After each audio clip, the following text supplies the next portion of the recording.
We live in an era of if football players want to communicate with fans and journalists, guess what? They do it. And Joao Felix took no shots back because he literally did a step back and threw into those DMs. He called out the journalist, he called him foolish, and he basically opened up the truth. And then we get the Athletic coming out with this story. 3 positions, 4-player shortlist. It's interesting. We dive in deep. Oh yeah, and Ruben Loftus-Cheek, 25 million euros. Looks like it's set to go. Let's get into it. Welcome to the Kavkas View. Yes, so today's video is a jam-packed video. We've got Joao Felix calling out the media. We've got Athletic leaking the shortlist that Chelsea have for the 3 main positions they want to strengthen this summer. And Ruben Loftus-Cheek's move to Milan is starting to take shape. We're starting to get details. We're starting to get some kind of clarity on what's going to happen. And Chelsea is starting the offloading process early. So guys, listen quickly. What do we need from you guys? Admin, we need you lot to hit the like button now.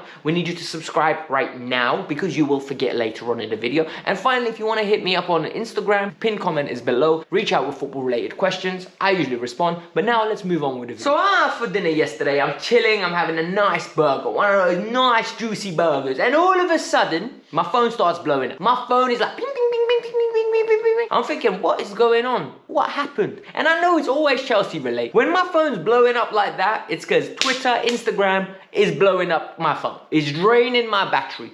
I check it and Joao Felix literally blew up the internet. And the reason he blew it up is because there's an account that was writing that the only club that's willing to pay for Joao Felix is Newcastle. They're the only ones that are willing to pay 100 million euros. So what does Joao do? Joao openly goes out and goes, what a know-it-all you are. In Portuguese, basically. That's the translation of the expression that he used. I don't know whether it's Portuguese or Spanish, because my girl claims to speak Portuguese. I'm telling you right now, she didn't understand it. She goes, I don't know slang, I don't know slang. But we're gonna leave it. Other than that, this is massive news. The reason being is because everyone knows Chelsea want to keep it. Everyone knows Joao Felix loves London. He wants to stay. We know he doesn't want to go to Atletico. We know that he's going to have options, but it's whether Chelsea want to make this deal permanent. So now we need to see it in the most rigorous way. And for me, Joao Felix coming out means 2 things. Number 1, either he's 100% staying at Chelsea. And number 2, he just ruled out Newcastle. Because things like that are very, very open. When you disrespect the journalist and the way he said such a know-it-all you are, it basically disrespects Newcastle. It's like being linked to them is offensive. Let me know in the comments below how you lot feel about this. Is this Joao Felix rejecting Newcastle? Is this Joao Felix almost regurgitating that there are other clubs that want to pay the 85 million pounds for him? Or is this just Joao Felix being emotional? So hit me up in the comments, let me know what you're thinking. Now let's move up to the next 3 positions that we need to strengthen. Chelsea are not going to achieve nothing. The expression we're never going to get out the hood works perfectly for us. Because the reality is if we don't improve these 3 positions, we are not going to achieve nothing next year. Nothing in the sense that we're not even going to make top 4. The goalkeeper, the centre midfield and the striker position need to be improved. We've not scored 40 league goals. We're leaking goals for fun because our keeper makes mistakes every now and then. And the midfield gets bullied. The Athletic have designed a little list that they've been informed by multiple sources that Chelsea are going to go after. This list is starting to take shape from the stories that I've been telling you guys before. For the last 3 months, on this channel, we've been talking about we're linked with X, we're linked with Y, we're linked with Z. Reason being is because individual journalists, individual sources are leaking these stories out and we're hearing it. And now Athletic have compiled the 4-man shortlist that Chelsea apparently have. We'll start with a keeper, we'll make our way down to the striker.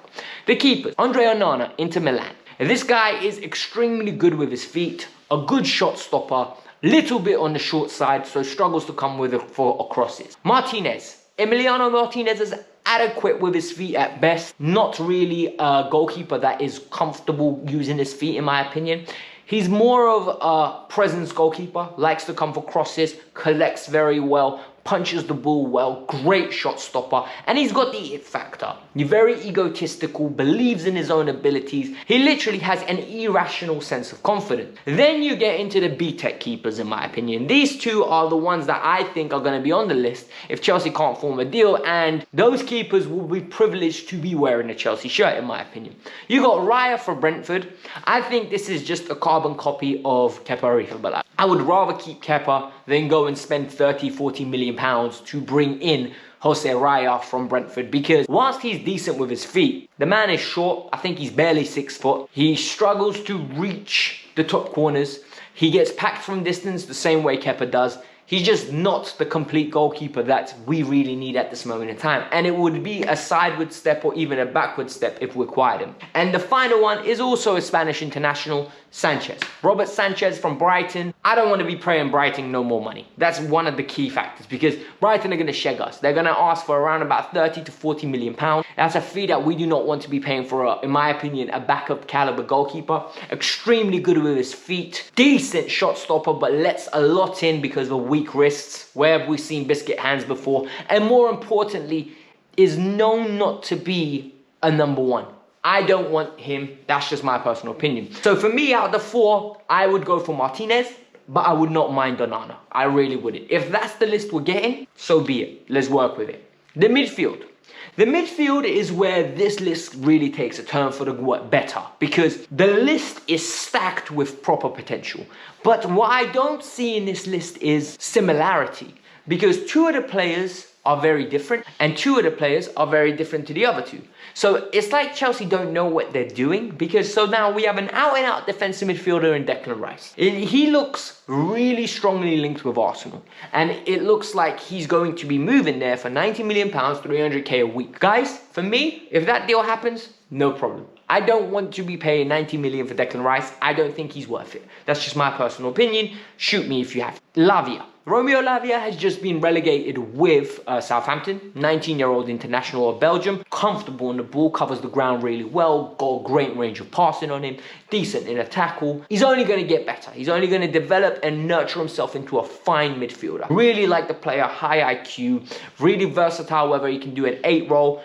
I question his ability to do the lone 6. I don't think he needs to do the lone 6, personally. That's just my opinion. I think in a double pivot with Enzo Fernandez, it works. The third player we're linked with is Alexis McAllister. Not only does Alexis have a great name like mine, Alexis, but McAllister's very techy on, very clean, sharp in possession, picks up pockets in between the line, plays in the double pivot for Brighton, but can play in the number 10 if needed. Very articulate player.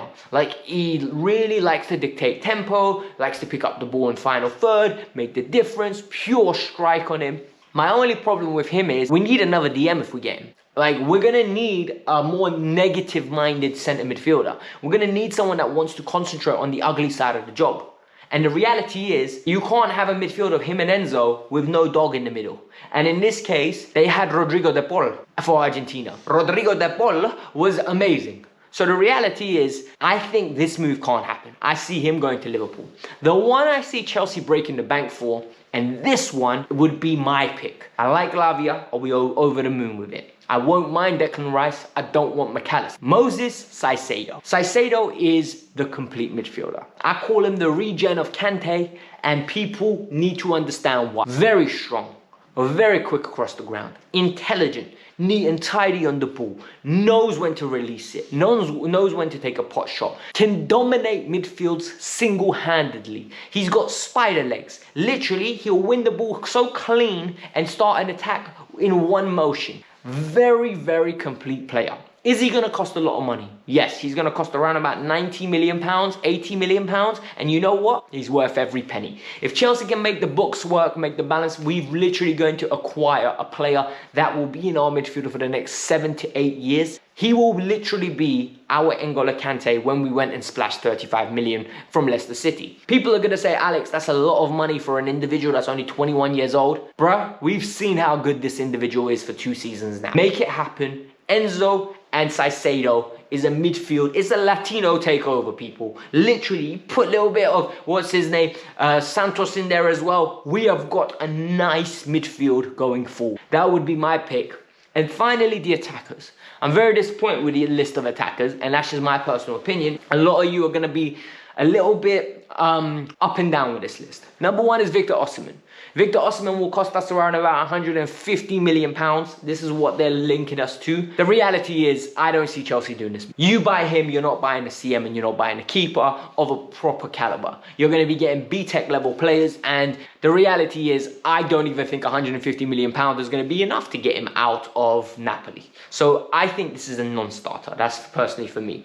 And the remaining three options are interested. So Højbjerg, or whatever his name is, from Atalanta. He's a young player that is very good at linking up play, can score goals here and then, streaky goal scorer. He's going on a really barren patch right now. I think he's dropped onto the bench. He's a Norwegian or Danish international, if I'm not mistaken. 6 foot, built well, mobile, tank. He's one that we're going to have to nurture. He's one that if we bring him in, he's going to have to play game time, he's going to be inconsistent, he's going to be annoying, and we're going to just have to accept it.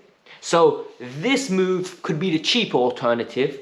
And another easy, cheap deal to get done is Tammy Abraham. We've got a £70 million buyback clause. I can't believe I'm saying £70 million in this day and age is cheap.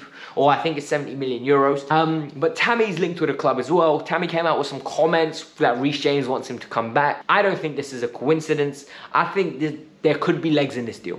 I think Chelsea could panic and decide that we need a striker and bring him in. But the reality is, in that situation, I'd rather just go with Armand De Bruyne next year. I'd rather stick with Kai Havertz and we'll go with Broja. Broja, give him the 90 minutes, give him the number 9 jersey, let him be the man to lead the line. We know he scores goals in the league, we know he's a good player. Just let him develop in that position instead of spending stupid money on Tammy or Højlund, in my personal opinion. At this moment in time, Lautaro Martinez is the one that Mauricio Pochettino wants, and he's on the list. Lautaro Martinez is clean and tidy on the ball. He's a very intelligent player, picks up good half spaces. He's not technically the most sound in the sense that where the ball sticks to him and he can dribble in and out of tight areas. I think everything he does is very rough and rugged. Yes, he's comfortable at taking a first touch and releasing it, but I think the dribbling aspect of his game needs to be improved.